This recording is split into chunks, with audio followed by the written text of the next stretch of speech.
અમરેલી જિલ્લાના સાવરકુંડલામાં 55 કરોડના ખર્ચે 292 બેડની અદ્યતન જિલ્લા કક્ષાની સિવિલ હોસ્પિટલનું રાજ્યના આરોગ્ય મંત્રી પ્રફુલ પાનસેરિયાના હસ્તે ખાતમુહૂર્ત કરવામાં આવ્યું। 4 માળની આ હોસ્પિટલમાં critical care block, integrated public health laboratory, NICU, modular operation theatre અને તજજ્ઞ ડોક્ટરોની સેવાઓ ઉપલબ્ધ થશે। કાર્યક્રમ દરમિયાન આરોગ્ય મંત્રીએ ભેળસેળયુક્ત ખાદ્ય પદાર્થો સામે સરકારની કડક કાર્યવાહી ચાલુ હોવાનું જણાવીને લોકોના આરોગ્ય સાથે ચેડા કરનારાઓને કડક ચેતવણી આપી હતી।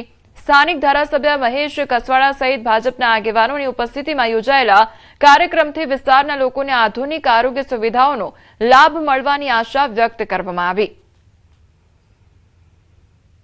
फैमिली फार्मर यानी कि फैमिली खेडूत सौ राखवानुं शरू थई चूक्युं छे ने राखशे।